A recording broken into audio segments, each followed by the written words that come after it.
This was the short two-page essay written by Wendell Johnson that's titled After You've Studied General Semantics. And I've slightly modified this for the particulars of the course.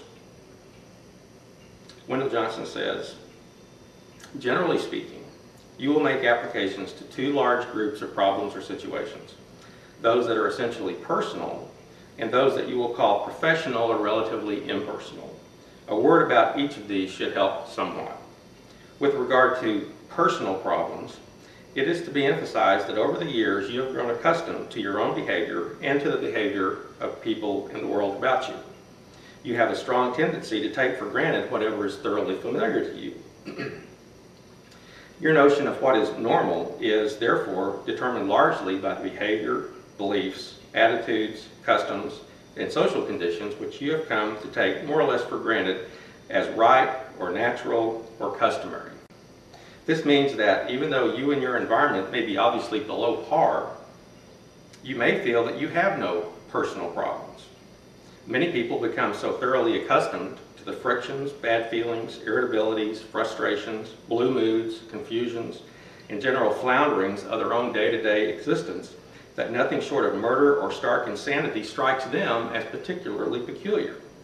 They are so utterly adjusted to maladjustment that it does not even occur to them that human life might be, except by sheer luck, different from what they know it to be. The fact that you chose a course like this probably indicates that you yourself have not fallen to such a state, of course. But if the above statements serve to polish your semantic lenses a bit, perhaps you will pay a bit more attention to the particular peepholes that define your outlook on the world in which you live. Well, you do have personal problems, of course. What they are and how important they seem to you depends on the amount of tension, misery, and confusion you have learned to tolerate. Generally speaking, if you examine carefully what you call your big problems, you will find that they are made up of little things, which accumulate all but unnoticed until your tense back gives way under the last straw. The most effective way to apply general semantics, therefore, is to sharpen your awareness of the little things and apply it to them. Not even with general semantics can you gain much by cutting the weeds after the lettuce has wilted. It's the moment-to-moment, seemingly insignificant applications that make the greatest difference in the long run.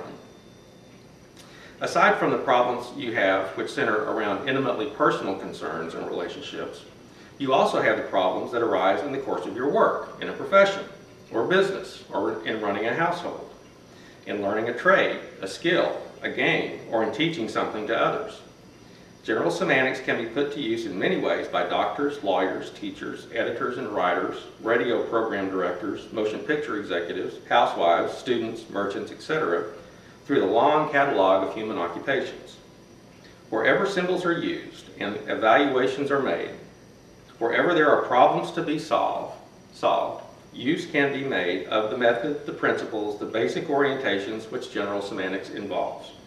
Likewise, in the general business of being a citizen, of evaluating social, economic, and political issues, of contributing constructively to the life of the community and of society in a broad sense, the value of general semantics lies in the practical use that is made of it. General semantics contains no recipe for boredom. You are not likely ever to say of it, as you may have said from time to time in a course in history or mathematics or French, that you have had it. At least, if ever you do say of general semantics that you have had it, as though for you it were over and done with, then you probably didn't get it.